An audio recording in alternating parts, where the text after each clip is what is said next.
gravações. Agora tá. Agora sim. Agora tá, na verdade.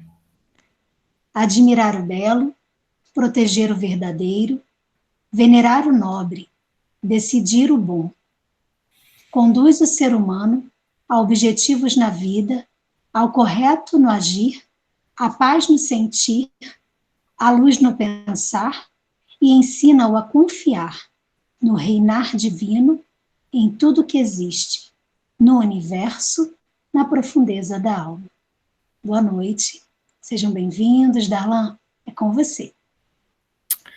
Muito bem, então boa noite.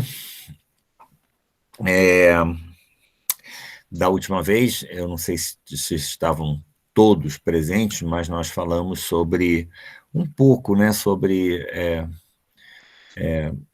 o processo de formação da complexidade que envolve o processo de formação de uma pessoa e de âmbitos do comportamento que poderiam ser vistos de uma forma separada uns dos outros, ou seja, processos ou manifestações do comportamento que estariam mais relacionados com o âmbito disso que a gente talvez precise argumentar, mas que a gente chama de vontade, processos do comportamento que estariam relacionados com esse âmbito dos gostos, né, das preferências, que a gente normalmente chama de sentir, e processos que estariam mais relacionados com a questão da organização das ideias, do pensamento.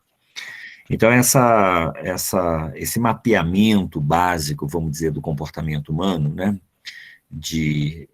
da gente poder ver tudo dentro dessa trimembração, ou dentro desses três membros, né, coisas relacionadas à vontade, coisas relacionadas ou processos, ou fenômenos, ou comportamentos que estariam mais relacionados com facilidades, preferências, tendências, e não propriamente com a vontade, e outros mais ligados com a capacidade de pensar, isso ajuda a gente a conhecer, né, a pessoa, e é básico quando a gente precisa ajudar através desse conhecimento. Então, existe uma objetividade, né? Quando alguém se comporta, quando alguém faz algo, a gente pode olhar de uma forma objetiva e tentar perguntar assim, essa tendência de comportamento, isso é algo do âmbito da vontade, isso é algo do âmbito de preferências, ou isso é algo do âmbito do pensar?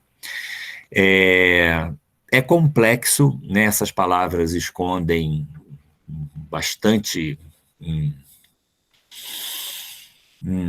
filigranas, né, do que cada coisa dessa é, mas, de modo bem geral, o fato da gente dispor assim, né, em vontade, sentimento e pensamento, pode ajudar no sentido da gente contrapor.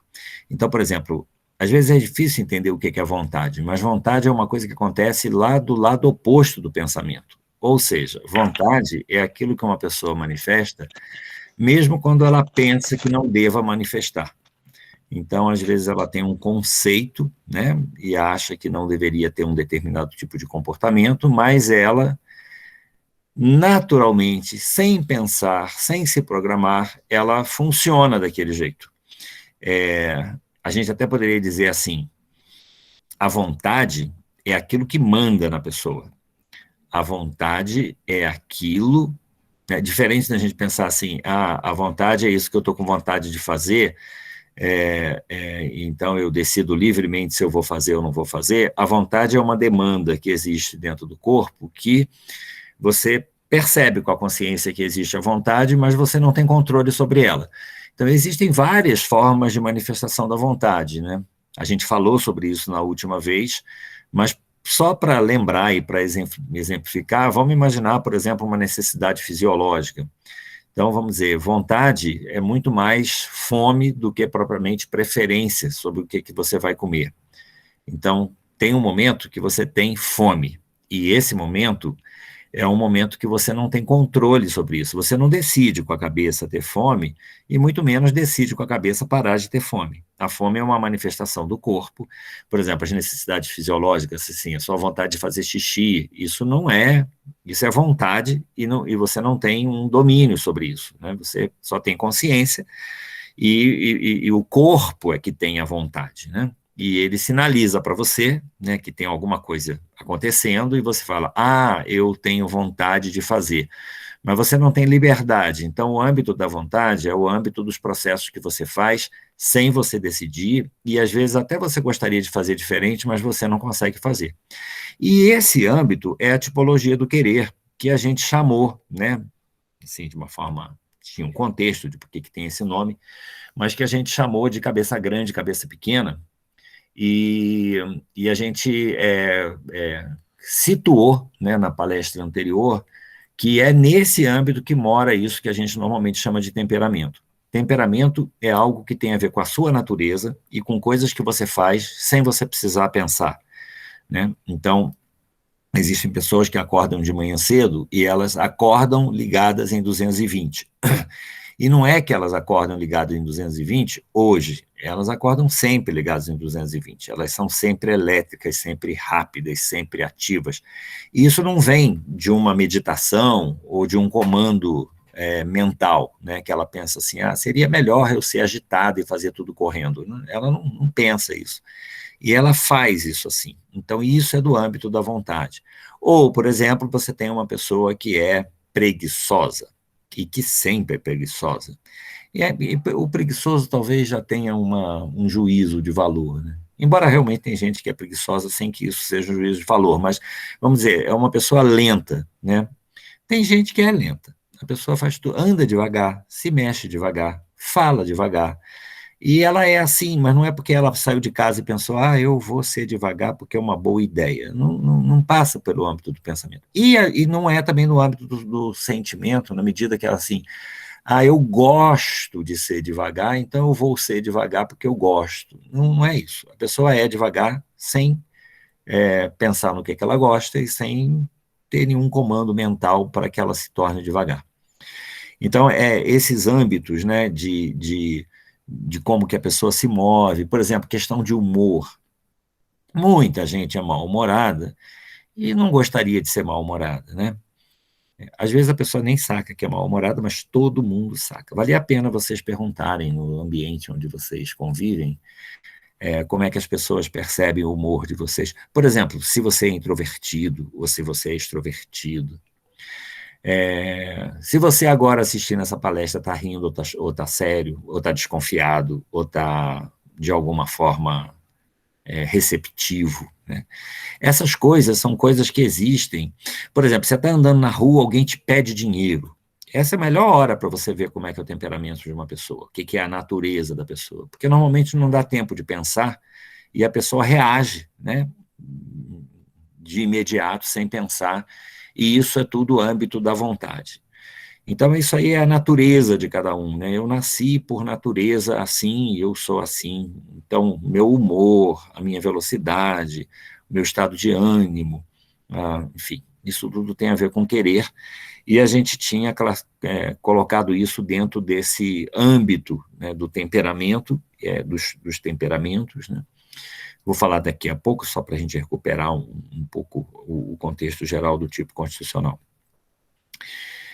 Então, esse âmbito do cabeça grande, cabeça pequena, é aquilo que está mais na base do comportamento humano e é o que primeiro se define em termos de desenvolvimento, e isso é o que a gente procura trabalhar de uma forma, assim, a ajudar e a equilibrar quando existe desequilíbrio, porque nem sempre existe, às vezes isso é bastante equilibrado desde sempre, mas a gente foca muito num trabalho nos primeiros 7 anos. Então, toda a pedagogia Waldorf, no fundo, no jardim de infância, né, ela busca equilibrar essas tendências, né, e isso tem a ver com essa questão de como que a criança se coloca no espaço, dentro de como é que ela chega no mundo e como é que o espaço recebe a criança. Tem a ver com esse princípio básico da pedagogia, né, da vontade de fazer com que o mundo seja bom para a criança. E se o mundo for bom para a criança, ou pelo menos se o jardim de infância for bom para a criança, isso vai mexer muito na forma como a criança vai na direção do mundo. E é uma fase ainda muito de consolidação dessa interação básica com o mundo. Então, esse âmbito das vontades é o âmbito do primeiro setênio, é o âmbito do jardim de infância, é na época que a educação ainda não é uma educação intelectual, não é uma educação do pensar, é uma época que a educação ainda nem deveria ser do sentir, né? Não é uma época de muita atividade artística, de muita elaboração no âmbito, sei lá, das artes. É mais uma atividade brincante, mais uma atividade do âmbito do fazer, e visa equilibrar essa dinâmica do âmbito do querer, né, ou da vontade. Depois a gente falou da tipologia do sentir, né, e o sentir também é uma palavra que merecia e mereceu, de nossa parte, na palestra anterior, uma atenção, né, porque o sentir, a gente pode dizer, o que é o sentir? Né? Então, assim, eu me sinto bem, eu me sinto mal, eu gosto, eu não gosto, é bem por aí mesmo, mas só que a gente podia colocar isso num âmbito maior. É assim, com que atividades na vida eu me sinto bem? Que atividades eu gosto? Né? E também está muito ligado com uma coisa que não entro pensar ainda. É assim, por natureza, eu procuro que tipo de mundo, né? Eu me envolvo com que tipo de coisa. Então, eu sou uma pessoa que, desde pequeno, gostava de coisas mais ligadas ao pensamento, à reflexão, ou eu, desde pequeno, era mais ligado à atividade mecânica, motora, muscular. Então, isso existem pessoas que têm isso mais ou menos equilibrado, mas existem pessoas que têm uma tendência muito clara. Né? Às vezes você vê já numa criança bem pequena, que ela devora livros e gosta de estudar, e é mais intelectualizada, e vive mais num mundo de representação mental. E existem outras crianças que não, são crianças que são muito ativas e que são muito ligadas a esporte, ou muito ligadas a trabalho braçal, ou muito ligado a ajudar, né? Ajudar em casa, ajudar a cozinhar, ajudar a arrumar casa, ajudar... E tem pessoas que já vão mais para o lado do reflexivo. A gente tinha falamos sobre isso na última vez e caracterizamos essa tendência como sendo uma tendência ou mais cósmica ou mais terrena. Não sei se vocês se lembram. E isso, por incrível que pareça, né, isso precisa, a gente precisa realmente combinar, né, de ver isso sobre a questão do ponto de vista do sentir, mas tem a ver com isso.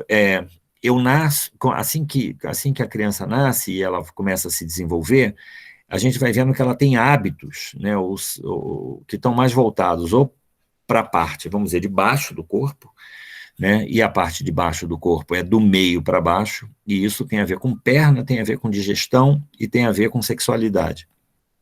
Então, elas entram muito fortemente nesse âmbito, e essas crianças ou essas pessoas são as pessoas terrenas, né? São pessoas que têm uma digestão muito forte, comem muita comida, têm processo metabólico, são parrudas, sabe? Fortes, como se fossem lenhadores, filhos de lenhadores, gente que é do mundo da ação, né? Claro que não precisa estar morando na roça, você pode estar na cidade e ter essa dinâmica, né, mais muscular. A força está nos membros, né? Então tem realmente força para cavar, força para empurrar, força para lutar pelo território, né? Tem uma robustez no âmbito da motricidade.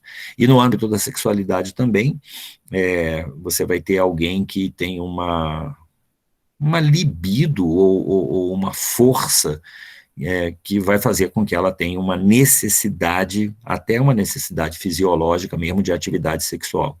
É uma demanda corporal por comer, por agir e por ter atividade sexual. Quando a coisa vem mais para o âmbito de cima, aí vão ser mais os processos ligados com a cabeça, que também são 3, né? Tem a observação sensorial, né, que é enxergar, ouvir. Tem um pensamento que é um pensamento mais romântico, talvez, mais fantasioso, talvez mais imagético, né? Um pensamento que faz com que eu imagine coisas, eu penso em imagens. É bem esse pensamento que existe quando alguém conta alguma coisa para a gente. Por exemplo, um conto de fada, né? Quando alguém me conta um conto de fada, eu penso no conto de fada sem pensar se está certo, se está errado, qual é o motivo, eu penso em imagens, né? Então, esse pensamento, é um tipo de pensamento. E existe um outro pensamento, que é o pensamento que a gente usa quando está conversando com alguém sobre um problema que a gente tem. Então, a gente não pensa em imagem, a gente pensa em lógica, né? Está certo, está errado, né? É um pensamento mais reflexivo, mais abstrato, né? Que você pensa em... Na verdade, a gente poderia dizer que a gente pensa em ideias.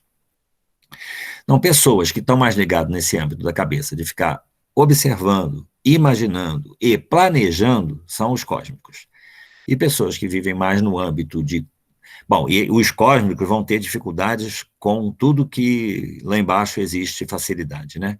Então, os cósmicos observam, imaginam, fantasiam e refletem, organizam, planejam mentalmente. E eles vão ter dificuldade com potência muscular, com comida, normalmente eles comem pouco, e o corpo vai ficar realmente pouco carregado de matéria, e não tem uma demanda, um impulso de sexualidade que leve ele, que arraste ele na direção de interação sexual.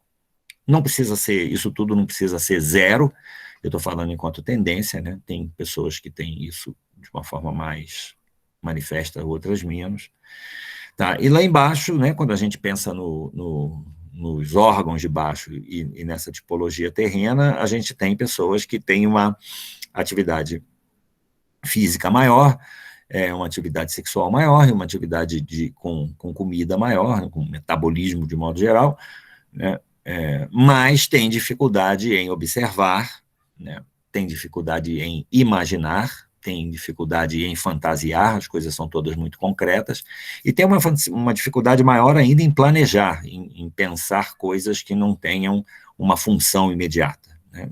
São tendências assim que a gente pode ver. Isso precisa de muito cuidado para colocar, porque assim tem pessoas que são muito tipicamente de um lado ou de outro, tem pessoas que são muito equilibradas e que você não vai ver essas tendências, essas pessoas, né, tem de tudo. Tá? E depois tem a tipologia do âmbito do pensar. Estou falando muito rápido, mas é só uma recuperação do que a gente falou na primeira palestra, tá? E nesse âmbito do pensar tem a ver mesmo com clareza de ideias, né, domínio de ideias. E tem duas tendências básicas que atrapalham as ideias. Uma é gente que pensa demais e que não controla as ideias. Então, a pessoa quer pensar em algum assunto, mas está pensando em outro, e a pessoa não consegue frear os pensamentos, né? A cabeça pensa sozinha, né? E a pessoa não consegue nem se concentrar nas coisas, porque está pensando mil coisas, e enfim. E também existem pessoas que têm dificuldade com pensar porque a memória não vem, o pensamento não vem, então é uma deficiência de memória, né? Eu estou sempre falando de dificuldades, eu não estou falando assim, existe gente que tem problema de memória e gente que não tem problema de memória, não é isso. Eu estou falando de dois problemas de memória. Um, que a memória não vem, que é falta de memória, e outro que tem uma memória conturbada, ou seja, pensa o que não quer pensar, tem uma autonomia na memória, né? Então, não tem controle sobre a memória. E a gente chamou essas duas tendências de pobre em fantasia, quando você tem esquecimento demais, né, e falta de memória, e rico em fantasia, quando você tem uma cabeça conturbada de ideias que você não consegue controlar. Bom, essas eram as tipologias e então, o convite agora foi para que a gente falasse um pouco sobre condutas, né? Então, eu queria bastante assim, consideração e paciência por parte de vocês, porque, no fundo, todas as questões de comportamento, sejam elas de ordem educacionais, psicológicas ou até psiquiátricas, todas elas têm base nisso que eu acabei de falar. Né? Se essas coisas acontecerem de uma forma mais ou menos tranquila, a gente vai ter crianças que têm, né, condição de, sei lá, frequentar a escola e terem os problemas resolvidos no âmbito escolar. Se isso se manifestar de uma forma mais intensa, a gente vai começar a precisar de gente que dê uma atenção individual. Então, tudo que leva alguém para um psicólogo tem a ver com isso aqui que eu falei, né? Mas seriam manifestações mais, vamos dizer, desequilibradas dessas tendências. E, às vezes, esse caráter tem um caráter que já está associado até mesmo com processos orgânicos, e aí a gente poderia até pensar em psiquiatria mesmo, né? Então, então a gente vai, né, algumas dessas situações, né, o tratamento vai precisar de gente especializada. E claro que eu não vou me dispor a falar sobre isso numa palestra, né? Isso tudo, às vezes, precisa até de questões ligadas com medicamentos e tudo mais. Existe uma clientela, umas crianças, que são crianças que têm algum desequilíbrio nesses âmbitos e que são crianças que deveriam ser ajudadas nas escolas. Essas crianças são, vamos dizer, são crianças que a gente não vai mandar para psicólogo, não vai chamar psiquiatra, e a gente vai tentar ajudar na escola ou na família. Então, na verdade, tudo que eu vou falar aqui hoje tem a ver com essa clientela, com essas crianças, tá? Que têm algumas demandas nesses âmbitos, mas que são demandas que precisa e que pode ser atendido em um ambiente mais pedagógico ou familiar, tá certo? Então, eu não queria que vocês ficassem com a expectativa, né, de que a gente vai dar um curso aqui sobre terapia, de como é que trata todos os distúrbios de comportamento do ser humano e das crianças. E mesmo sendo de uma forma assim mais simples, o que eu vou fazer nessa palestra é mostrar para vocês umas placas. É como se você estivesse andando numa estrada e tivesse uma placa na estrada dizendo assim, São Paulo.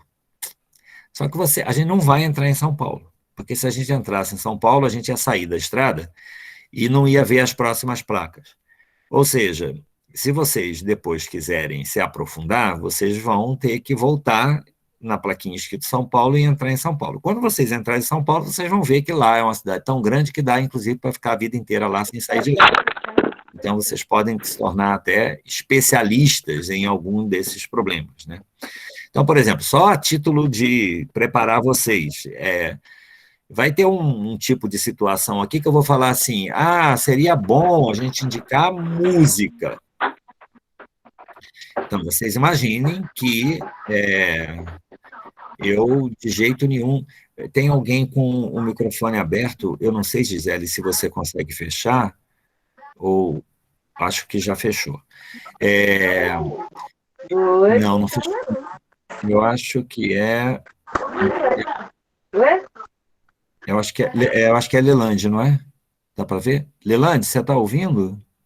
Eu acho que ela já desligou. Então, obrigado. Então a gente vai falar assim, o tratamento tem a ver com alimentação, mas eu não vou fazer um cardápio aqui para fazer o tratamento, porque senão a gente nem vai falar do outro, porque o outro tem a ver com música, mas eu também não vou, e nem sei dar um curso de música para ver como é que trata. Então, vai ser só indicações, tá bom? Bom, tendo dito isso, e considerando que com isso a gente apresentou o que a gente vai fazer. Opa, peraí. Tá me ouvindo? Eu dei uma fechada aqui, tá, né? Tendo em vista que a gente tentou fazer uma breve recapitulação da aula anterior, porque na aula anterior eu apresentei esses tipos com mais vagar, e que está apresentado, eu queria começar, então, a falar um pouco dessa questão das condutas, né? Então, quando a gente está no âmbito do querer, que é esse âmbito dessas manifestações que a criança apresenta de uma forma inconsciente, e que são as manifestações que acontecem quando uma criança é pequenininha, né, porque ela ainda nem conhece o mundo para saber o que ela prefere, e também ainda não tem uma atividade mental assim que comande, né, os movimentos dela. Quando a gente está aí, a gente vai ter esse âmbito do querer, né? Vocês já ouviram essa expressão, que criança não tem querer? Essa expressão é uma expressão 100% sem noção. A criança só tem querer. Ela não tem ainda, por incrível que pareça, não é que ela não tenha, mas ela não se deixa governar pelo pensar, porque ela não tem uma estrutura de pensar ainda formada, e ainda nem pelo sentir, né? Ela ainda não sabe se ela vai gostar de sertanejo, de música clássica, ou de funk, ou de MPB. Então, ela ainda, o âmbito do sentir dela ainda também não está muito elaborado. Mas ela tem querer, né? Ela tem vontade de fazer cocô, tem vontade de fazer xixi, tem vontade de dormir, tem vontade de correr, tem vontade de gritar, tem vontade de se defender, né? Então, esses processos são os processos que acontecem com a criança menor. E isso é o que vai definir para a gente a questão cabeça grande, cabeça pequena. As crianças cabeça pequena são as crianças mais precoces, são as crianças que se tornam adultas antes da hora. Elas são muito sensoriais, muito acordadas, têm consciência demais. E isso, dentro da dinâmica dessa criança, geralmente se dá porque a parte planta dessa criança, a parte do metabolismo, a parte que faz com que o corpo cresça, é fraca. Por causa disso que a cabeça dela é pequena, porque o corpo não contém essas forças de crescimento, né? É como se a plantinha que mora dentro da criança fosse fraquinha, sabe? Sequinha. Então ela não cresce, não se desenvolve muito. E a cabecinha fica pequena e ela fica nervosinha, acordada demais, estranha tudo, tem um pensamento muito crítico, ela tem dificuldade de imitar, ela tem vontade própria, ela não confia, ela é assustada, ela diz muito não, sabe? Ela não se abre, não vai, não confia. E o que a gente precisava cuidar é da plantinha dela. Então, a gente precisava fazer uma coisa que é muito corporal. E aí já começa essa noção de educação, que é uma educação que não é apenas através da fala e através dos olhos. É uma educação que envolve todo um conhecimento da criança e a gente vai precisar estimular os processos inconscientes, os processos da formação do corpo, os processos que envolvem o crescimento do corpo. No fundo, o que a gente vai precisar fazer é regar essa planta. E isso a gente chama, né, dentro da pedagogia Waldorf, de ativar o metabolismo. Ativar o metabolismo é ativar a barriguinha, ativar o fígado, sabe? Fazer com que haja uma atividade metabólica, um sangue mais forte, um abdômen mais forte, um fígado que funcione melhor, né? Essas crianças têm muito distúrbio de humor, e às vezes o distúrbio de humor está muito ligado com o fígado. A palavra fel é a palavra que a gente usa para denominar bile, que é o que é produzido pelo fígado. Então, quando a criança é muito enfelzada, ela é muito cheia de fel, ela é muito cheia de bile, sabe? E a bile tem esse caráter, assim, né, de se opor à comida, e às vezes a criança tem isso. Então, é um distúrbio meio do âmbito, assim, do humor, e que para algumas crianças é tranquilo, mas para outras é muito forte. O que a gente precisa fazer é fazer com que ela durma melhor.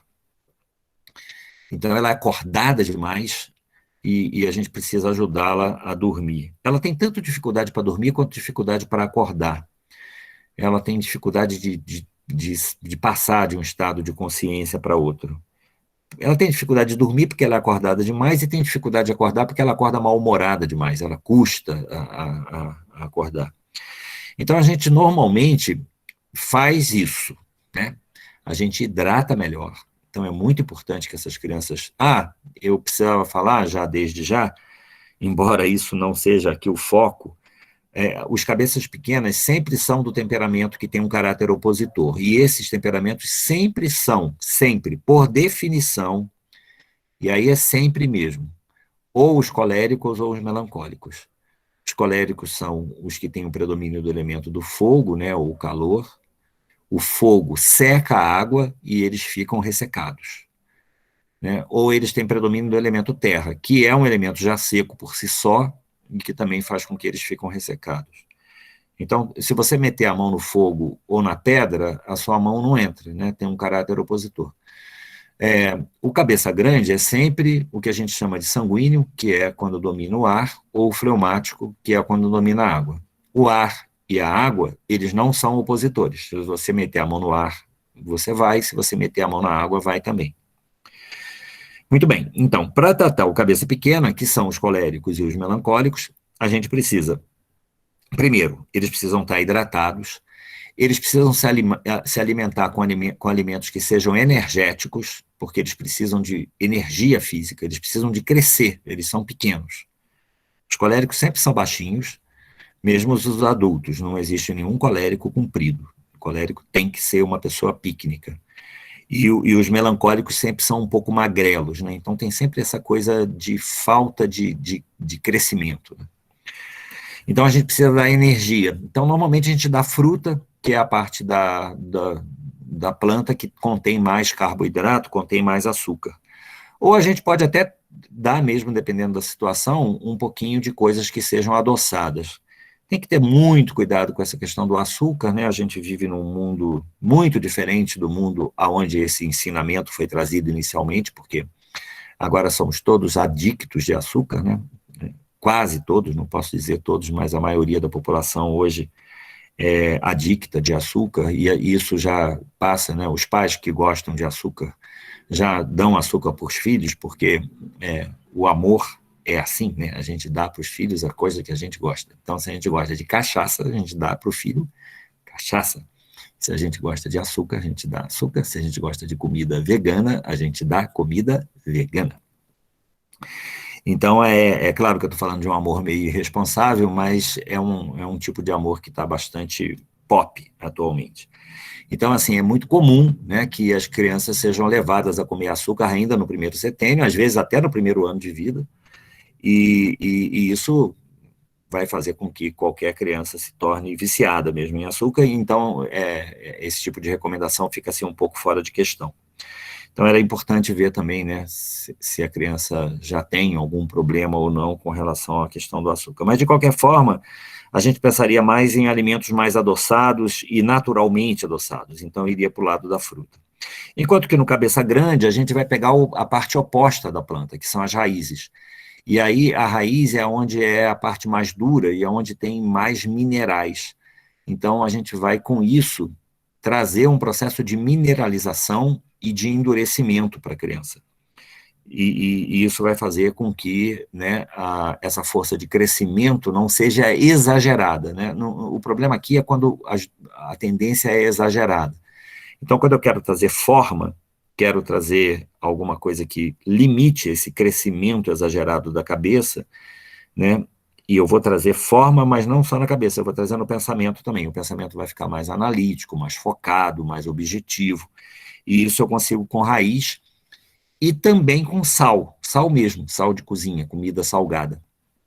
Isso também tem que ter muito, eu só estou indicando, né, não estou falando que comer sal demais é bom, nem comer açúcar demais é bom, mas a gente poderia pegar esses conhecimentos, pelo menos para considerar um princípio básico de conduta e de terapia, que é parar de fazer errado. Às vezes a gente não faz certo, mas se parar de fazer errado já pode ajudar muito. Então, às vezes, o que é bom para, né, que é a pergunta que não quer calar, né, a gente vai dar aula a todo mundo, mas o que faz? Mas o que é bom para, o que é bom para isso? Muitas vezes tem uma questão antes, que é assim, o que você não deve fazer para que isso continue? Entendeu? Então, às vezes, a gente está fazendo uma coisa que piora. E aí dá para falar. Então, eu quero falar que se você tem uma criança que é uma criança precoce, teimosa, opositora, você não deve dar comida salgada para essa criança, porque isso só vai piorar. Dá para entender? Se você tem uma criança que é, né, ou sanguínea ou fleumática, a fleumática é muito preguiçosa, a sanguínea é muito dispersa, mas, enfim, são crianças que não levam a sério as coisas, são infantilizadas demais, são até um pouco retardadas, o contrário das crianças precoces, né? Vocês não devem dar açúcar para elas. Isso seria um movimento básico. Dar açúcar significa facilitar, açúcar ou dar alimento doce, significa facilitar a vida do fígado. Então, é uma dica também que se você puder fazer alguma coisa para melhorar a função do fígado das crianças cabeças grandes, pequenas, que são os coléricos e os melancólicos, que são os zangados, ou os do contra, né? Normalmente são as crianças que a gente acha que têm gênio forte, elas se opõem. seria legal cuidar do fígado. E uma das formas de cuidar do fígado é uma dieta que não seja pesada para o fígado, né? Então, se você usa gordura, mesmo quando a pessoa é adulto, se usa muito álcool e tudo mais, o humor só piora. Mas uma coisa que pode ser feita é uma compressa de calor na barriguinha, na região do fígado à noite. Isso ajuda muito, melhora muito, facilita muito a função do fígado, inclusive para vocês que são adultos, né? Se você faz uma compressa de calor na região da barriga, um pouquinho mais voltado para o lado direito, que é onde está o fígado, isso ajuda bem o metabolismo. E se isso for feito 3 vezes por semana, durante um mês, depois para no mês seguinte, depois faz no outro mês, isso tem efeito de remédio. E pode fazer com que a criança fique menos teimosa, menos opositora, menos preocupada, menos sensorial. E isso vai acontecer porque ela vai dormir melhor e vai ter mais tempo, né, de vitalização do cérebro, mais tempo de inconsciência. Quando eu tenho o contrário, que é a criança cabeça grande, que eu vou dar raiz, eu vou dar sal, eu poderia fazer exatamente tudo o contrário. Em vez de fazer compressa de calor na barriga à noite, eu vou fazer compressa de água fria na cabeça de manhã.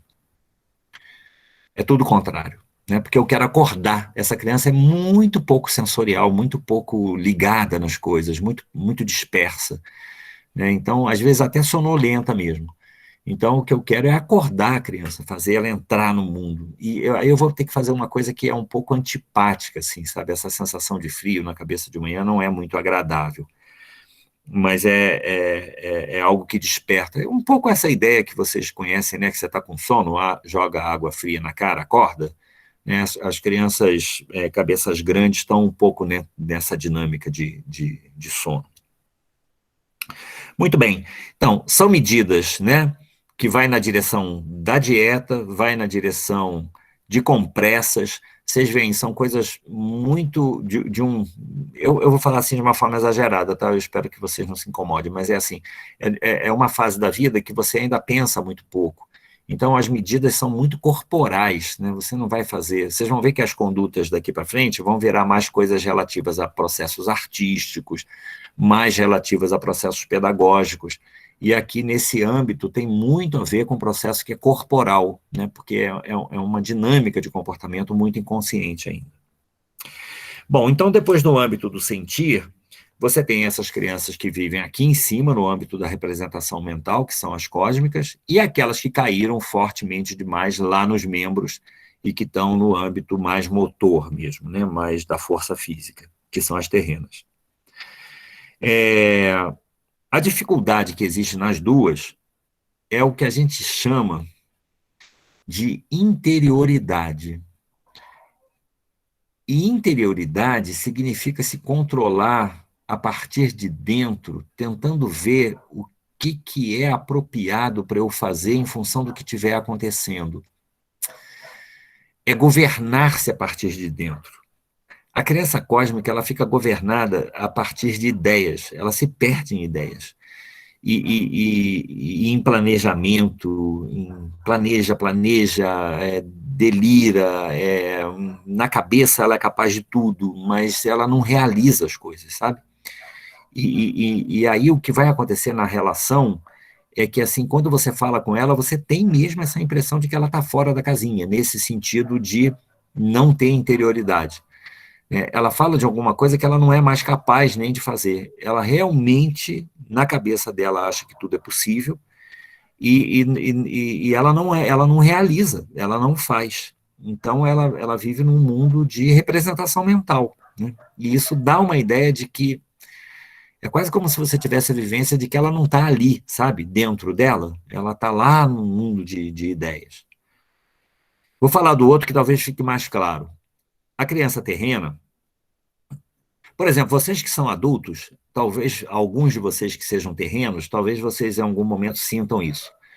Por exemplo, você passa a vida inteira trabalhando, passa a vida inteira arrumando casa, lavando louça, cozinhando, limpando a casa, e aí você faz isso hoje, faz isso amanhã, faz isso depois, aí tem um determinado momento que você fala assim, gente, eu não estou cuidando de mim, eu não estou investindo em mim, eu só estou fazendo para os outros, eu só estou dando um jeito no mundo aqui fora, e o mundo aqui fora está ficando arrumado, e eu não estou. Então, é essa dificuldade com a interioridade que existe tanto para o cósmico quanto para o terreno. Então, o terreno se esvai em funções, né, em ações materiais, e o cósmico se esvai em ideias, né, e isso caracteriza uma falta de sentimento. Como que é isso? O cósmico pode virar um teórico e ele não tem mais vínculo afetivo, e o terreno pode virar um selvagem e não tem mais vínculo afetivo. O terreno pode viver só satisfazendo os seus impulsos corporais, sem criar vínculo afetivo nenhum. Ele vai ser aquele que realiza as suas necessidades e não olha o outro. E o cósmico vai viver num mundo de elaboração mental que ele também não faz as coisas, ele também não se envolve com a realidade. Então é como se alguém fosse morar no céu, alguém fosse morar na terra e ninguém fica aqui no social, sabe? A dificuldade é na interação social, tanto do cósmico quanto do terreno. Então, toda a pedagogia Waldorf do segundo setênio é para equilibrar essas duas tendências, toda. A ideia é fazer com que você tenha vínculo afetivo. O fato, inclusive, de ter um professor só é para isso. Quer dizer, tem outras questões, mas é para criar um vínculo afetivo. Então, a dificuldade de criar vínculo afetivo é a questão que a gente deveria tratar aqui, tanto em um quanto em outro. Qual é a dificuldade do cósmico? É uma dificuldade de configurar. Ele vive pensando, pensando, pensando, mas não realiza. A ideia de configurar é a ideia de fazer corpo, ganhar uma dimensão material. Isso é a figura, né, a configuração. Então, a gente poderia... eles normalmente têm mais facilidade para esse âmbito de pensamento que não tem substância. Então, eles gostam de história, história da arte, geografia, literatura, mas, assim, quando a matéria é uma matéria que envolve, né, já coisas mais físicas, como física, química e tal, já tem alguma dificuldade, né, porque são coisas mais objetivas, né? A própria matemática tem um caráter bem objetivo aqui, dependendo da matemática. Mas a gente poderia sempre, né, a pedagogia Waldorf prima por isso, né? Nunca as coisas são teóricas, sempre são emocionais. E isso é para tentar, de alguma forma, equilibrar essa tendência cósmica, né? Sempre trazendo para o âmbito do sentir, da emoção, do vínculo afetivo. Então, se você vai ensinar alguma coisa, você ensina através de um drama, você cria um teatro, cria sei lá, uma novela, cria uma história, né, que você está vivenciando a história, mas tem uma emoção agregada, né? Então, eles têm facilidade com esse âmbito aí de histórias e tudo, mas tem que caminhar para uma coisa que tenha um aspecto mais de sentimento, de emoção. As coisas não deveriam nunca ser só no âmbito da reflexão, da reflexão mental. Isso tem a ver com a configuração, né? Eles serem capazes de não só refletir, mas imaginar, e uma vez imaginando, ter algum tipo de sentimento. Tudo na pedagogia Waldorf no segundo setênio tem isso como base, né? Não vivenciar as coisas de uma forma predominantemente intelectual e informativa, mas sempre se emocionar, sempre vibrar, sempre ou chorar ou rir com o que está sendo apresentado, sempre se envolver emocionalmente com todas as matérias. Então, assim, o envolvimento emocional é o básico para a gente trazer a criança desse âmbito completamente frio e teórico para um âmbito mais de vínculo afetivo, que é o tratamento do cósmico. A gente pode, inclusive, também, na arte, partir de elemento poético, musical, que eles têm mais facilidade, e, através disso, trazer para o pictórico, escultórico, plástico, né? Trazer para aquilo que vira matéria. Então, tem uma arte que é vazia de matéria, que é a poesia e a música, e tem uma arte que é repleta de matéria, que é a pintura e a escultura. A gente pode começar trabalhando com música e com poesia, mas a gente deveria pedir para que ele pinte isso que ele vivenciou, para que ele esculpa isso num barro, né, para que ele traga isso para alguma coisa que seja visível, que seja matéria, né? A gente poderia dizer, ele precisa encarnar as ideias dele em imagens. O terreno já é o contrário, a gente precisaria sutilizar, né? Trazer para o âmbito do sentir, mas de um jeito que ele está grosseiro demais, ele está muito preso dentro do âmbito corporal, e a gente precisa trazer sentimento, romantizar mais essa criança.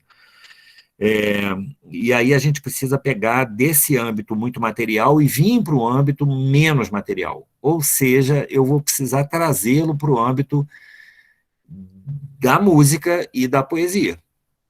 E como ele vive muito no âmbito do movimento, eu posso, através do movimento, por exemplo, através da dança, né, começar a trazer música, que já é algo que é vazio de matéria, né, e que é muito cheio de sentimento, e fazer com que ele tenha uma vivência de um processo mais leve do que o processo onde ele entrou, né? O terreno é aquele que caiu no abismo, né? A gente precisa puxar ele lá de baixo e trazer um pouco mais de sutileza, um pouco mais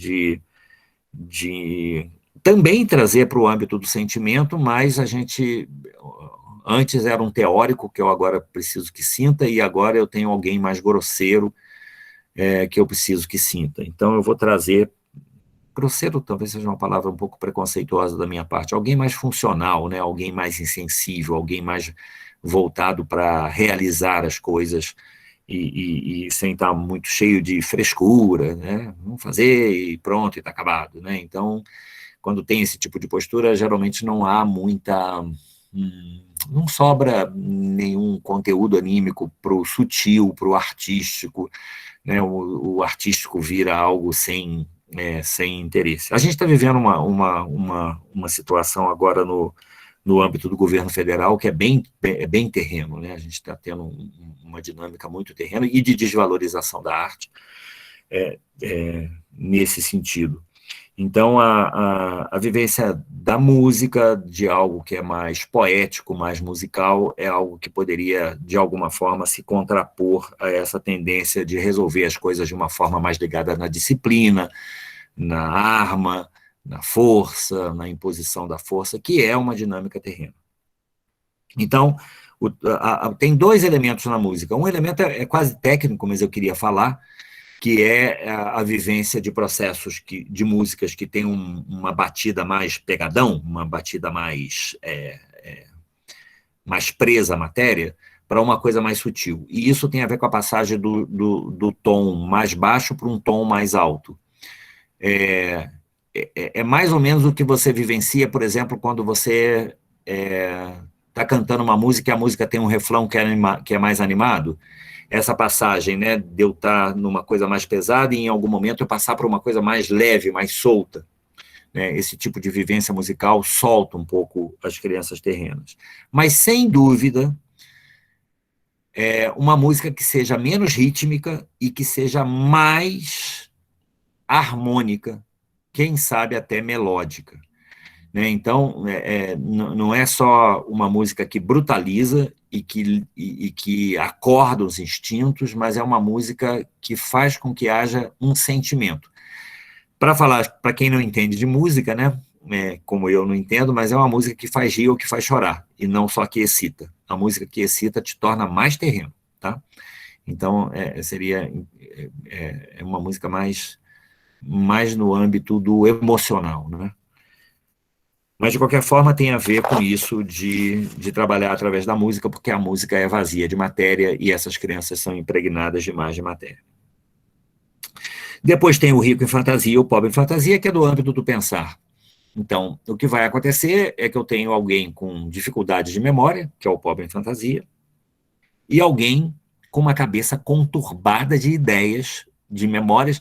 As ideias são sempre memórias. Você não pensa sobre uma coisa que você não lembra. Primeiro você lembra de algo e a partir dali você começa a pensar. Né? Muitas vezes a gente não acha que está lembrando, a gente acha que está pensando. Mas na hora que a gente começou a pensar, a gente lembrou. A memória é a fagulha do pensamento. Né? Ou você lembra, ou você não vai pensar sobre aquilo que você lembrou. Enfim, quando você tem alguém que pensa demais, eu vou ter que aliviar a cabeça dessa pessoa. Eu estou falando de pessoas, às vezes de criança, mas isso vale para criança e vale para pessoas adultas, né, que já cresceram, né? A criança está em processo de constituição, o adulto está constituído, mas ele se constitui com os mesmos processos de constituição da criança. Então, você tem criança que pensa demais, a criança não para de pensar. Você está dando aula para a criança está pensando em outra coisa, dependendo do temperamento, ela até fala da outra coisa, dependendo do temperamento, ela é mais quietinha, não fala, mas se você olhar no olho dela, você vai ver que ela está, às vezes o olho dela não está nem em você, ela está o tempo inteiro pensando. E tem crianças que você olha no olho da criança, você tem a impressão de que a criança não está pensando nada. Ela tem um olharzinho de peixe morto, que ela olha para você com cara de vazio. E efetivamente você pode ver isso quando você ensina uma coisa para ela, ela aprende, daqui a pouco você pergunta e ela não lembra, fica vazia a cabeça, né? Então eu preciso fortalecer a cabeça de quem tem memória ruim, que é o pobre em fantasia, e eu preciso, como é que fala? Descarregar esse excesso de pensamento da criança ou do adulto que pensa demais e que a cabeça pensa sozinha e não para de pensar, que é a rica fantasia. Então, no caso da rica fantasia, o que você precisa fazer é isso que todo mundo já sabe, né? Quando você está com a cabeça cheia demais, você precisa caminhar. Então, o movimento físico alivia o excesso de pensamento. Além de caminhar, que vai na direção de todo um processo ligado com a motricidade, existe uma outra coisa, depois eu vou voltar nessa história da motricidade, existe uma outra coisa que é muito importante, que talvez seja uma indicação mais objetiva, que é cantar. Quando você canta, não dá tempo de você pensar. E quando você fala, dá tempo de você pensar. Então, quando você canta, você descarrega uma série de coisas que está na sua consciência, porque a atividade cantante, ela não é uma atividade, ela é uma atividade, ela vai de dentro para fora, e ela não está baseada no raciocínio, ela está baseada em um processo que toma conta de você e que você se esvai através desse processo. E tem muito a ver com aquelas ideias de que quem canta seus males espanta, né? E tem a ver com uma outra coisa também que talvez seja bom para vocês não esquecerem, que cantar ajuda os ricos em fantasia, que é o fato de que quem é gago só é gago falando. Quando canta, não é gago. Porque, assim, essa dinâmica de uma interferência interna que você não controla, na cabeça tem a ver com isso que eu falei, que são pensamentos em excesso, mas às vezes isso tem a ver com caráter motor. Às vezes você tem um movimento que você não controla, né? Você não quer mexer a mão assim, mas você mexe. Às vezes tem a ver com você estar fazendo palestra e toda hora você fala assim, né? Eu vou falar um negócio, né? Na minha opinião, essa coisa deveria ser assim, né? Aí você fala assim, eu não queria falar né, mas eu falo né. Ou senão eu falo, entendeu? Aí, entendeu? Aí, entendeu? Você fala, ai, meu Deus do céu, tem que parar de falar entendeu. Mas aí eu não consigo parar de falar entendeu. Isso é um tipo de falta de descontrole, desculpe, uma falta de controle interno sobre aquilo que está acontecendo dentro de mim, né? Pode ser um movimento, pode ser um tique de fala, e pode ser a gagueira. A gagueira também tem isso. Acontece alguma coisa dentro de mim que eu não controlo, né, e que interfere na minha fala. E se eu cantar, vocês sabiam disso? Não sei nem se é todo mundo, mas eu acho que é todo mundo. Não deve ser todo mundo, né? Mas, por exemplo, dar um exemplo para vocês não acharem que eu estou inventando. Independente do gosto musical de vocês, um dos maiores cantores da música brasileira, da história da música brasileira, foi Nelson Gonçalves. E Nelson Gonçalves, vocês certamente não, mas a mãe de vocês ou os avós de vocês foram apaixonados por Nelson Gonçalves. Ele tinha um vozeirão e ele era gago, 100% gago, e foi um dos maiores cantores da música brasileira. Porque cantando ele não gaguejava. Então, assim, quem tem esse excesso, né, ou de pensamentos, né, tiques de pensamento, ou tiques motores, ou tiques da fala, cantando, a gente pode equilibrar muito isso. Então, é uma recomendação específica para quem, sei lá, deita de noite e não consegue dormir. Sabe quando você deita de noite e sua cabeça fica assim? Eu estou com o corpo todo cansado, arrasado, e a cabeça... Acordo no meio da noite, a cabeça... Falo, Jesus, eu tenho que parar de pensar, mas não paro. Então, cante, ou caminhe, né? Ou faça atividade física. Essa coisa da atividade física, né, é algo que não deveria ser junto com a atividade mental. Então, não estou falando de se mexer olhando televisão numa academia. É uma atividade que vai para o lado do brincante. Ricos em fantasia, gente com a cabeça conturbada, é gente que não brinca. Então, brincar é absolutamente fundamental. E tem a ver com essa história da atividade física, tem a ver com cantar, né? Se for brincadeiras onde você cante, isso é um remédio. E claro que para criança mais ainda, né? Essas crianças normalmente são crianças que estão em escolas onde não se brinca, onde não se canta, onde não se prioriza a atividade motora, é tudo muito mental e elas vão ficando cada vez mais ricas em fantasia. E o pobre em fantasia tem dificuldade de memória. Então, a questão aqui é assim, o que a gente faz para melhorar a memória? Então, é um perrengue, mas assim, tem que ser feito um esforço para melhorar a memória. Mesmo que o problema de memória não tenha a ver com déficit de atenção, geralmente tem a ver. Ou, se você tiver uma dificuldade de atenção, a memória vai ser pior. A questão é, se eu pegar essa caneta e jogar essa caneta aqui, enquanto eu falo com vocês, eu tenho tudo para esquecer que eu botei essa caneta aqui.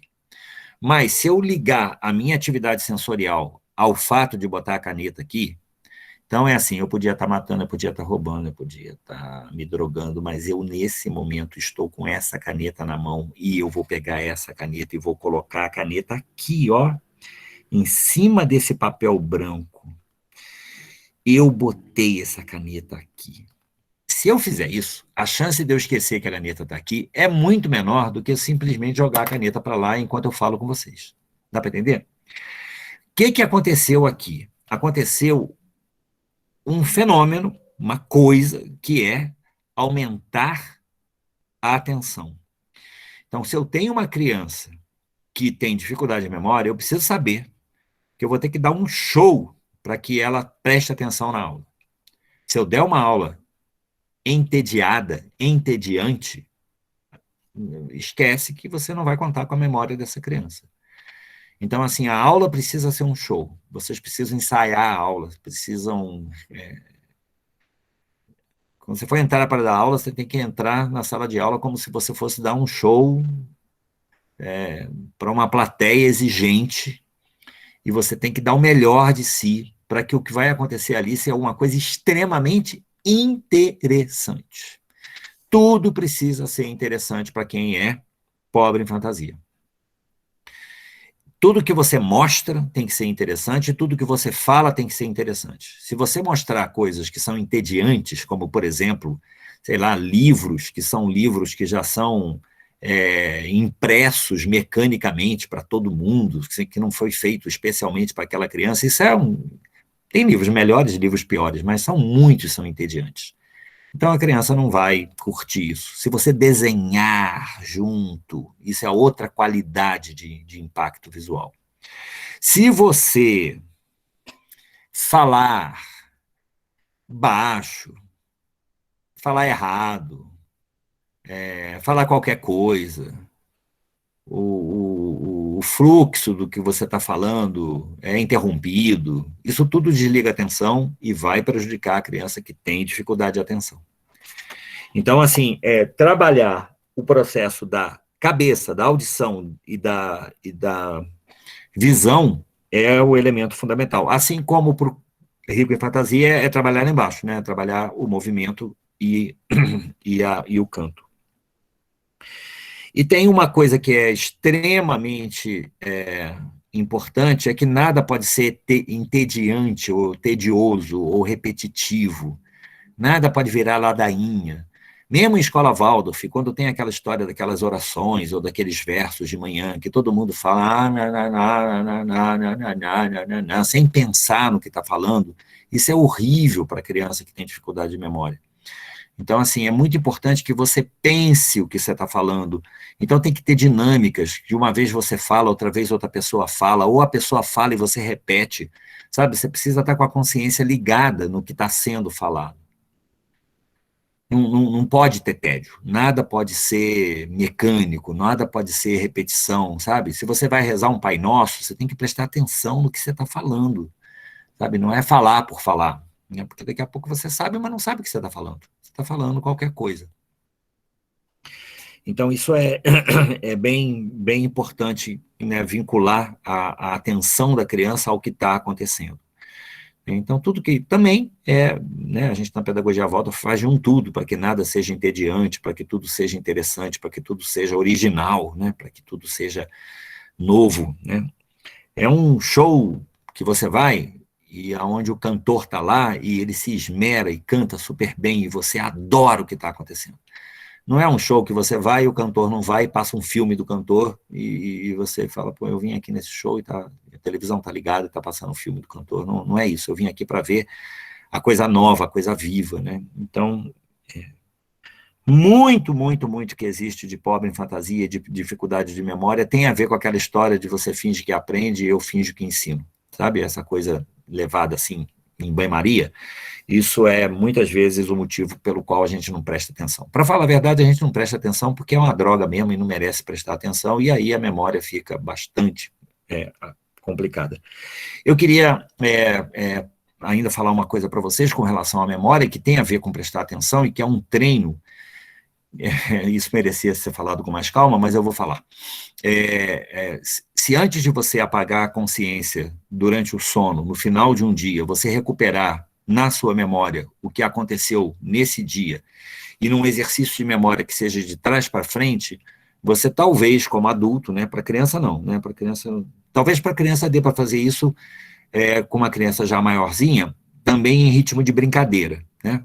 Sei lá, você tem uma criança aí com 10 anos, 11 anos, você pode sentar com ela de noite e brincar de lembrar o que foi feito de dia, de trás para frente, entendeu? Principalmente se a criança for pobre em fantasia, se a criança tiver dificuldade de memória.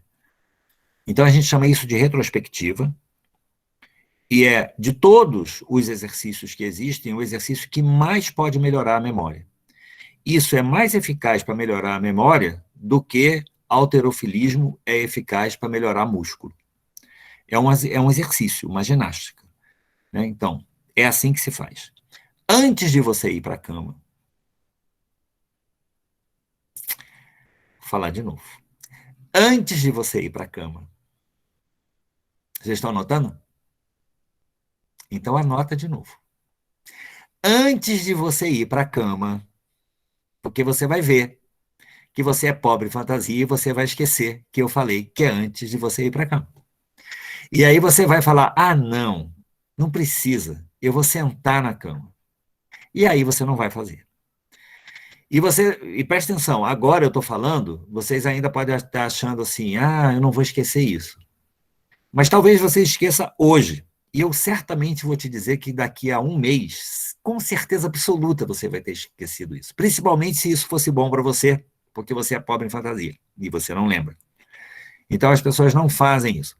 Então, do mesmo jeito que a gente sai da academia de ginástica e não persiste, do mesmo jeito que a gente sai do curso de inglês e não persiste, do mesmo jeito a gente não faz retrospectiva. Retrospectiva é, de todos os exercícios, o exercício mais potente, mais importante, recomendado dentro da antroposofia, principalmente para quem quer ter memória. Então, assim, por exemplo, é um absurdo, não conta para ninguém, mas é um absurdo total que um professor Waldorf não faça retrospectiva. Não é um absurdo total que o professor Waldorf tome cerveja, não é um absurdo total. Isso é tranquilo. Que coma carne, é tranquilo. Que seja separado, que seja de uma religião não muito convencional, entendeu?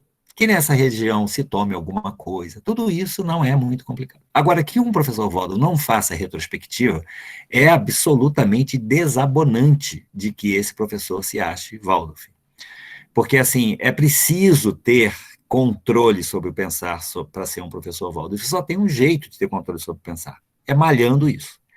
Só tem um jeito de você correr maratona. É treinando. Né? Então, assim, professor Waldorf não é um cara que corre, é um cara que corre maratona, né? Um cara que corre mais, ele está mais robusto, é um professor qualificado, né? É otimizado, né? Então precisa fazer retrospectiva. E como é que faz? Antes de se deitar na cama, de preferência em pé, eu acho que você devia fazer antes de escovar o dente.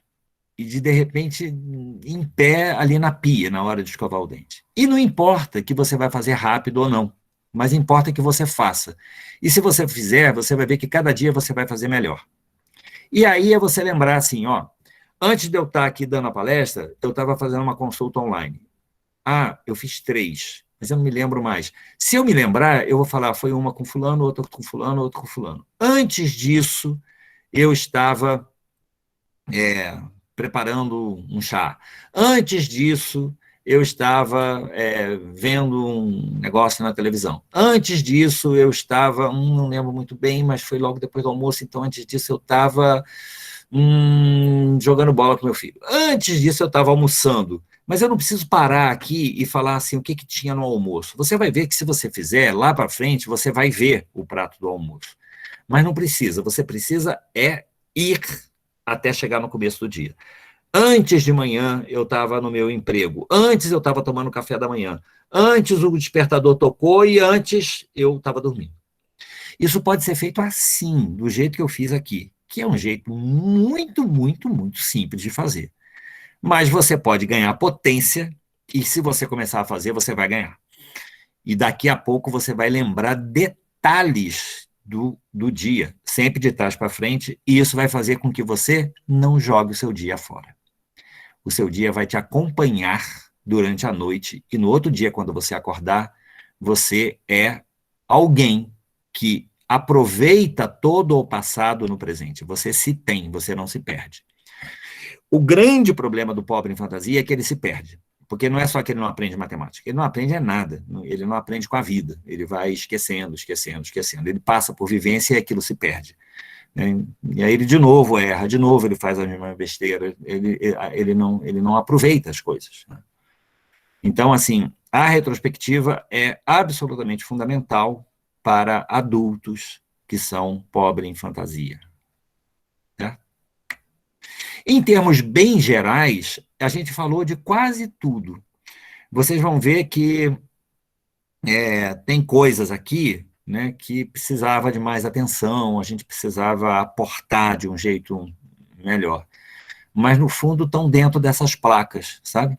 De coisas que podem, né, equilibrar o pensar, equilibrar a minha interioridade e como é que são os meus hábitos, e pode equilibrar a minha natureza, né? Trazer um pouco de controle sobre a minha preguiça, sobre o meu mau humor, sobre a minha... Eu sou engraçado demais, eu sou... Né?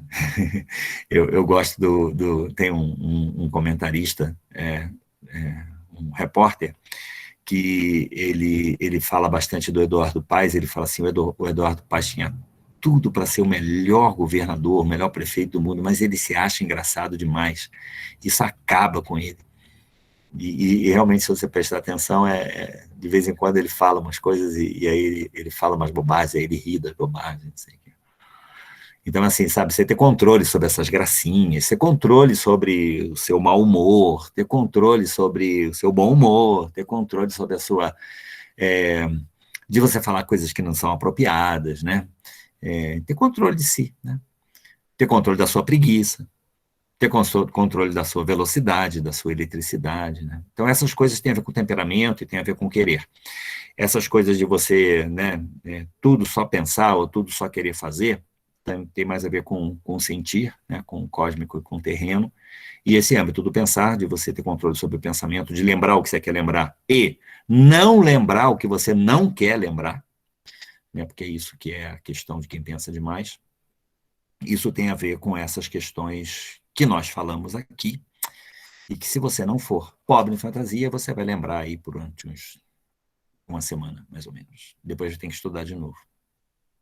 E tudo que eu falei aqui está num livro que se chama Tipos Constitucionais nas Crianças, tudo que eu falei. Não falei nenhuma coisa aqui que não esteja lá. São 3 palestras do Rudolf Steiner, às quais se seguem 3 palestras de uma médica chamada Michaela Glucker, e tudo que eu falei está nesse livro.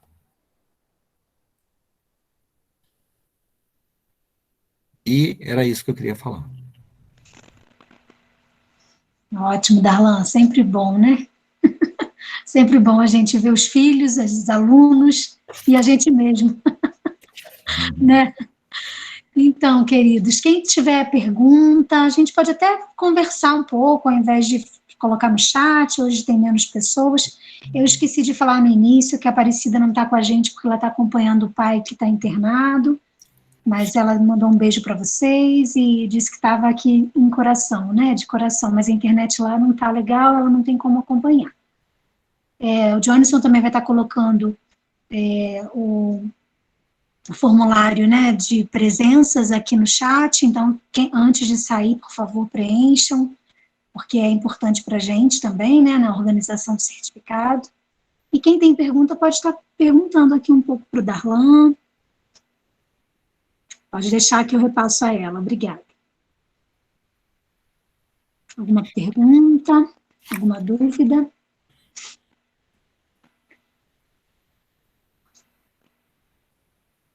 Eu tenho. Por favor. Então, eu estou chegando em casa, por isso ainda estou atrapalhada aqui com a imagem, estou com a imagem fechada. Eu já vou me organizar aqui. Eu gostaria de perguntar, professor Darlan, se é possível, porque eu fiquei, né, ouvindo tudo que você disse, interessantíssimo, e estou, assim, com certeza, como a Gisele falou, pensando nos meus filhos, nos meus alunos, pacientes, mas muito em mim mesma também. As pessoas à minha volta, meus familiares, mas bastante em mim mesma também. E aí, eu gostaria de perguntar se é possível, se não for loucura demais, uma pessoa como eu estou, né, me identificando com várias características, tanto de cabeça pequena, como de cabeça grande, tanto como alguém cósmica, como terrena, quer dizer, com alguém, sabe, com características tanto de pensar bastante e, portanto, ficar nesse processo que precisa relaxar, né, tirar do mental, mas muitas vezes, o tempo todo, não sei se nesse momento a ver com estresse, mas eu acho que é uma característica que não é só atual, mas também uma questão de memória, que você foi falando e eu fui me espantando de como isso acontece comigo, né? Então, eu realmente, faz sentido para mim quando eu assisto uma aula como a sua, que me faz pensar, me faz refletir, me faz ir até, né, assim, cada momento do que está sendo falado e tal, e se não for assim, eu posso estar super interessada, mas tenho dificuldade de reter aquilo, então a dificuldade de memória que seria o oposto, onde tem mais terreno. É possível, eu falei só um monte de besteira, quer dizer, eu sou a pessoa mais louca do mundo, tendo características de todos os tipos constitucionais que você falou, por favor. Precisava de ter mais tempo para a gente caracterizar melhor o que é cada tipo, né? Que foi a primeira aula. A questão é que, assim, por exemplo, o tipo de pensamento, porque existe pensamento, né, em todas as tipologias, a gente tinha que fazer um diagnóstico diferencial de como é que cada tipologia pensa, e eu não tive nem tempo de falar isso aqui. Mas o cósmico, ele não é conturbado de pensamentos. Ele pode ter um pensamento só, ficar muito tempo em cima daquele pensamento. O que ele é confuso. E ele não é confuso porque ele tem pensamento demais. Ele é confuso porque ele não consegue dar limite aos pensamentos, né? Então, ele normalmente é um tipo assim que é muito ligado em coisas que tem caráter místico, esotérico, às vezes ideológico, não precisa ser só desse âmbito espiritual, mas assim, um pensamento vai levando ao outro e ele tem até alguma concentração no pensamento, mas ele se empolga com o pensamento e aquilo vai ganhando um caráter de mundo e de verdade e ele vai se envolvendo com aquilo, que é exatamente como se você tivesse que lavar roupa para 20 pessoas todo dia e você não tivesse mais tempo de nada, você fica completamente envolvido com aquilo ali, né? Então você não tem tempo mais para voltar a você se perde nesse mundo de ideias. Mas ele não tem essa impressão, por exemplo, de que cada hora vem uma ideia na cabeça e que ele não tem controle. Ele pode perfeitamente ter controle sobre o pensamento, né, no sentido de ele começa a pensar uma coisa, essa coisa leva a outra, depois leva a outra, ele está, vamos dizer, concentrado nisso, né, e o que ele perde é a dimensão de isso ser apropriado ou não ser apropriado, né, então ele começa a viver em outro mundo. Tá? Isso é muito diferente do rico em fantasia. O rico em fantasia, ele pode, inclusive, pensar pouca coisa, mas ele não para de pensar, e ele tem um caráter mais de pensamento obsessivo, compulsivo, assim, sabe? Uma coisa que ele está poluído por uma série de ideias, e que essas ideias elas não vão se desenvolvendo, e às vezes elas se alternam. Né? Então, sei lá, você está aqui, você começa a cantar uma musiquinha, daqui a pouco você lembra de alguém, daqui a pouco você lembra de outra coisa, e aí o mundo está aqui fora e você não está acompanhando. Então, tem um caráter diferente aí. Por exemplo, o Cabeça Pequena, ele é muito preocupado, ele é muito, assim, certinho, tem um pensamento analítico, né, de cada coisa no seu lugar. É um pensamento de adulto nesse sentido, né? Ele é um pequeno cientista. Então, ele pode estar pensando o tempo inteiro, mas é uma outra natureza de pensamento. Então, precisa de um pouco mais de tempo para estudar, né, o que é cada coisa. É assim que existem pessoas que estão mais ou menos no meio dessas tendências, e realmente existem pessoas onde não é claro essa tendência. Existem pessoas que são muito típicas, extremamente típicas, que você, né, olha a pessoa e você fala, nossa, a pessoa é demais rica em fantasia, ou é demais pobre em fantasia. E existem também, eu estou falando rico em fantasia, pobre em fantasia, por exemplo, né, mas existe gente que é terreno demais, e tem gente que é cósmico demais, e tem uma série de outras características que essas pessoas têm, que fazem com que elas sejam típicas, né? Eu aqui nessa aula não falei, então isso precisava estudar um pouco mais a fundo. Isso aqui nem é aula, isso aqui é uma palestra ou a apresentação de um tema, para que vocês saibam que isso exista e que procurem estudar. Eu acho que é muito cedo para vocês fazerem diagnóstico. Preciso estudar muito, nem que não seja muito, mas precisa começar a estudar, porque assim, fazer diagnóstico é difícil, e fazer diagnóstico de si mesmo é praticamente impossível, mesmo quando você já conhece muito. Então, a gente só consegue dar conta de aprender alguma coisa quando a gente realmente se concentra no assunto e ainda não pensa, antes de aprender, em fazer diagnóstico dos outros e muito mais ainda da gente mesmo.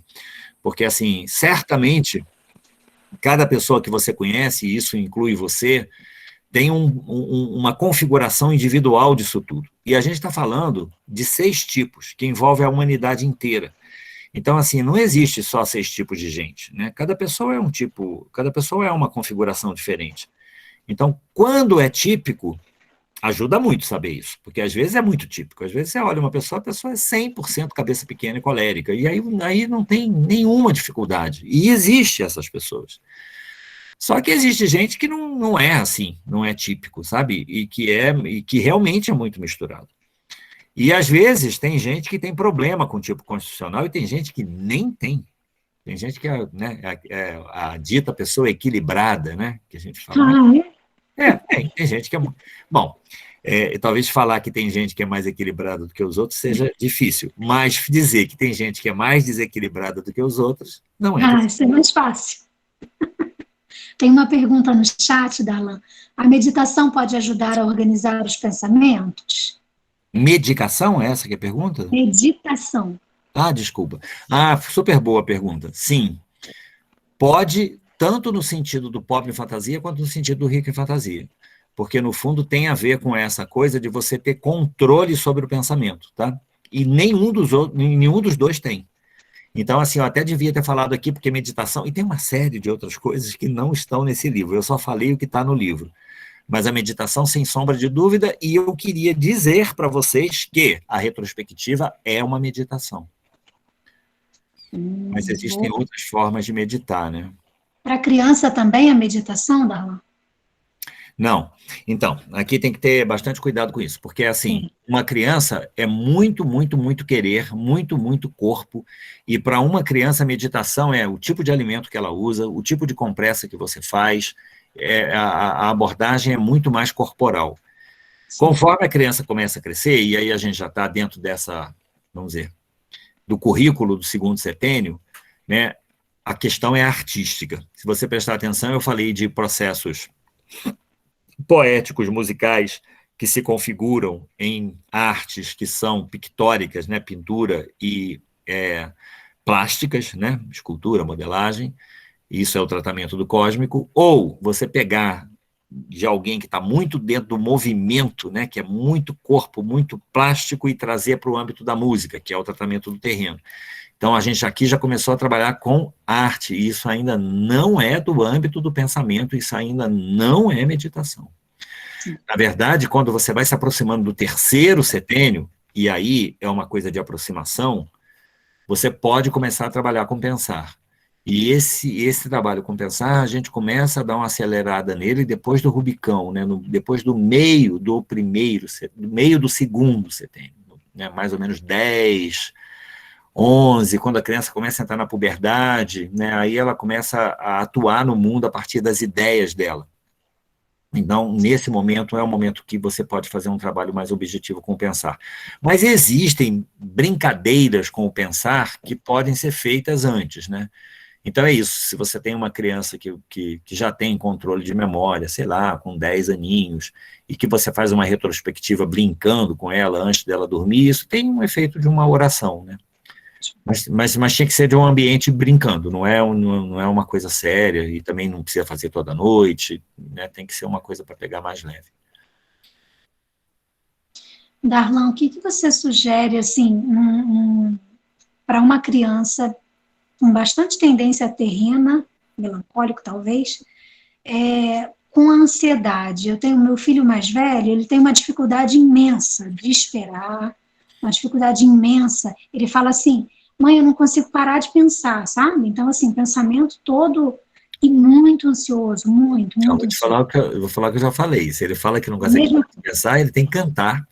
Você tem que pensar se ele está tendo atividade lúdica, de brincadeira e atividade física, né, que caracterize um contrapeso à atividade pensante, né, e aí buscar que tipo de esporte que envolva atividade física e que seja prazeroso para ele, né, porque isso também tem que ver, quando a gente fala, é movimento, mas existem movimentos muito diferentes, pode ser um movimento de luta, pode ser um movimento com bola, e se for com bola, pode ser bola com a mão, bola com o pé, tem vários esportes, né? Pode ser dentro da água, porque às vezes, às vezes a pessoa tem preguiça, mas gosta de ping-pong, sei lá, gosta de andar a cavalo. Então tem muitas possibilidades para você trazer a pessoa para um âmbito que não é sério. O âmbito do pensar é sério. Quando você entra no âmbito do lúdico, da brincadeira, ou do esporte, a gente não podia esquecer que se chama jogo. Jogo não é sério, entende? Então é play, né? Você vai brincar. É uma tragédia que hoje os esportes tenham ficado sérios. Não é essa a ideia. Não é competição. Pois é. Isso é uma tragédia, né? Então, o esporte deveria ser pelo prazer de brincar fazendo aquilo. Então, brincar de bola, né? Isso é que é a história, não é jogar futebol.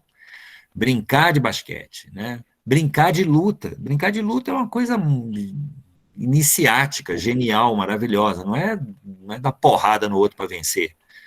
Então o problema é que a gente tornou sério, por conta da competição, por conta da disputa, por conta, né, de ganhar dinheiro, às vezes, ou de ganhar poder, ou de ganhar medalha, a gente tornou uma coisa...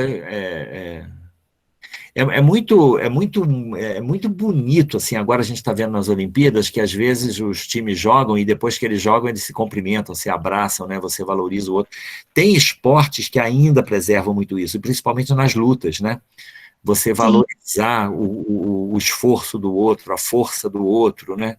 Você ter a percepção que é através do outro que você cresce, né? Que o outro está ali te ajudando e não, né? Que você não seria tanto se o outro não fosse tanto, né? Então, esse âmbito é o âmbito da brincadeira, né?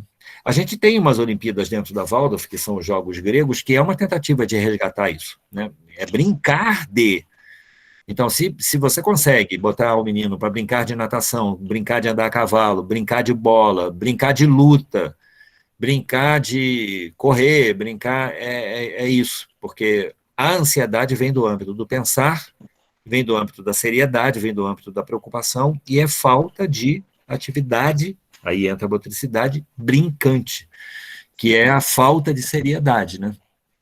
A falta de seriedade é uma maravilha.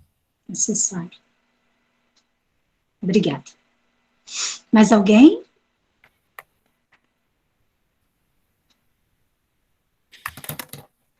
Tudo bem, Aninha? Então tá bom, galera. Então, obrigado aí pela atenção de vocês. Espero que vocês tenham uma boa noite. A gente que agradece, Darlan, sua disponibilidade, seu conhecimento, acrescentando cada vez mais aí na nossa prática pedagógica, né? E pessoal também. A gente sempre carrega para a vida, né? Isso, pega lá o livrinho, estuda aí, porque está tudo lá. E tem bastante mais coisa do que eu estou falando aqui, né? Tá bom? É o que você falou, né? A plaquinha, agora a gente vai entrando, né? Isso. Nas cidades e conhecendo mais. Eu concordo com você. Você depois me manda onde que vai ficar gravado, porque tinha uma pessoa que me pediu, e aí eu vou mandar. Tá bom? Mando sim. Assim que a gente organizar lá no canal, eu mando para você. Beleza. Tá bom? Um abraço, Darlan. Muito obrigada. Obrigada, Darlan. Beijo, gente. Queridos, muito obrigada. Não Boa esqueçam da presença. Boa noite. Um beijo para vocês. Obrigado, perdão que meu telefone apagou de repente, eu tive que reconectá-lo à parede, por isso que sumiu e eu voltei, mas agradeço. Tudo bem. Professor, obrigada. Tá ótimo.